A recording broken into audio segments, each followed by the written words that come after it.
I'll be starting off the program tonight. My name is Kirsten Luce, and I'm a photographer originally from Virginia.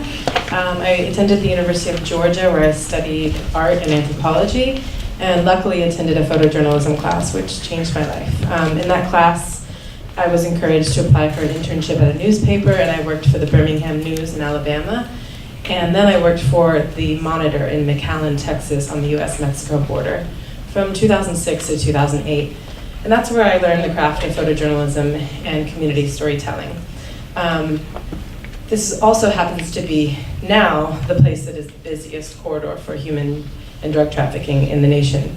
When I was living there in 2006 to 2008, this was not the case. It was a relatively calm place, and most of the traffic was concentrated in California and then more and more in Arizona. In 2008, I left this small town newspaper and moved to New York City to freelance. I started freelancing for the New York Times and became a regular contributor. And several years later, in 2013, I was sent back to the border to where I had worked to do a story on border security in what had now become the busiest corridor.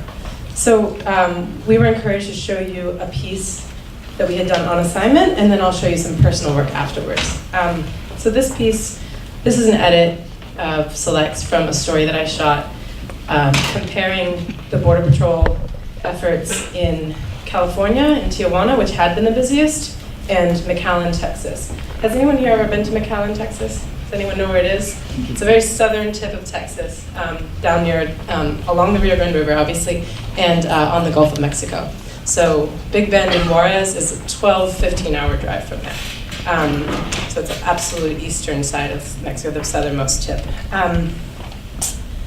So I'll go through quickly. We were sort of comparing the different terrain and how difficult it is to police an area like this. So this is from Tijuana, from the old border wall.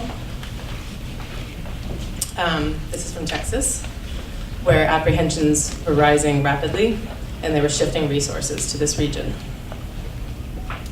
The terrain is very different. It's thick brush along the river. And it's pretty easy to see active trafficking scenarios. Well, when I say pretty easy, it's hard to photograph, but these are happening all the time. We were really lucky to get this.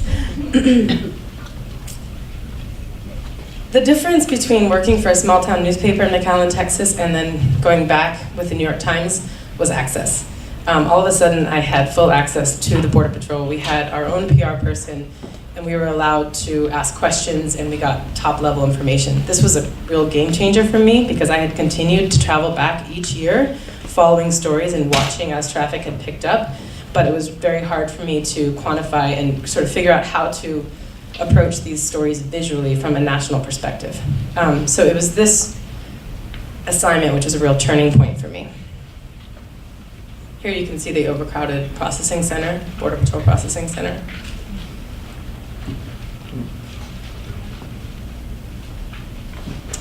They were bringing in many young recruits because they had staffing shortages.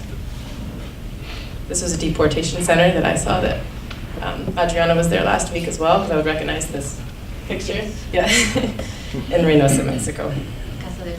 Yeah. And this is the end of the border wall in Tijuana, Mexico. So after going back with the New York Times, I was given sort of a new line of access to the people that work for the Border Patrol, and then I figured out who I could actually request access for. I was denied, generally, but at least I knew who to request the access from. So I would bug them, and I would check in with them, and they were generally helpful, but I was a freelancer, so it's really hard for them to take me out on assignment when there's no guarantee that it's going to get published.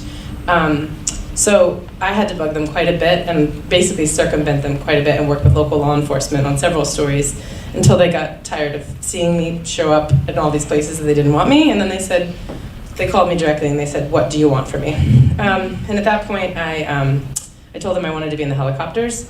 And I wanted to see, as things were getting busier and busier, how they were spending resources on the ground. So at that point, the summer of 2014, we saw a huge spike in Central American migrants, women and children mostly, that were showing up and presenting themselves asking for asylum. This was unprecedented, what was happening. And so Obama responded calling it a humanitarian crisis and pledged billions of dollars. But I wanted to show what that actually meant. What that actually means is more resources on the state, local, and federal level, and also overtime and all this new technology. And in the past, there might be one helicopter up at any given time, which would aid the Border Patrol in their pursuits. And at this point, there were about 3 in the air at any given time, where they brought in all of these old Army Reserve pilots, and they were just spending a lot of money. We'd never seen this before, to try to secure a border, which, if I need to remind you, this border has never been secured. So it's only because traffic is shifting that they're spending all this money there. So this is, you can see Texas on the right and Mexico on the left. This is Hidalgo and Reynosa, for those of you that know the area. The National Guard was there for several months. From the air, the helicopters have a unique perspective where they can actually see the footprints and track them. So they can drop GPS points and then call agents on the ground to respond. It's a really interesting mix of super high-tech and low-tech approaches because they have all of this military surplus materials and resources, but then you still have to go in and manually track these footprints, which is extremely time-consuming and extremely hot. Here we'll see footprints on the Mexican side of the Rio Grande. These are agents pursuing individuals who had fled a vehicle bailout. So when a car is being chased by police, it's not that uncommon that the car will stop suddenly and everybody will scatter into the woods. This is extremely dangerous because people get disoriented and lost, and it's really hot down here, and this is how people die. So, although in some ways, by spending more money to help these migrants, we actually make the journey much more difficult and much more expensive, and they're much more reliant on smugglers, which gives these smugglers more and more power.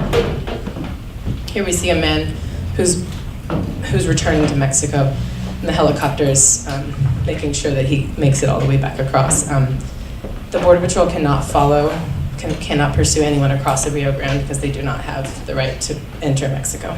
And everybody knows this, so they'll return to Mexico and then try again a few hours later. It's exactly what we're seeing here as well, 22 turnbacks. So they'll drop a GPS point and they'll monitor the area to try to see if they can apprehend them on their next try.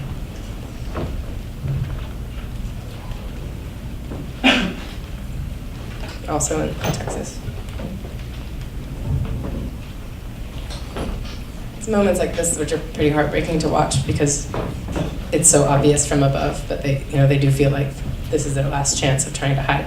And this is the agent that was pursuing them in the sand dunes.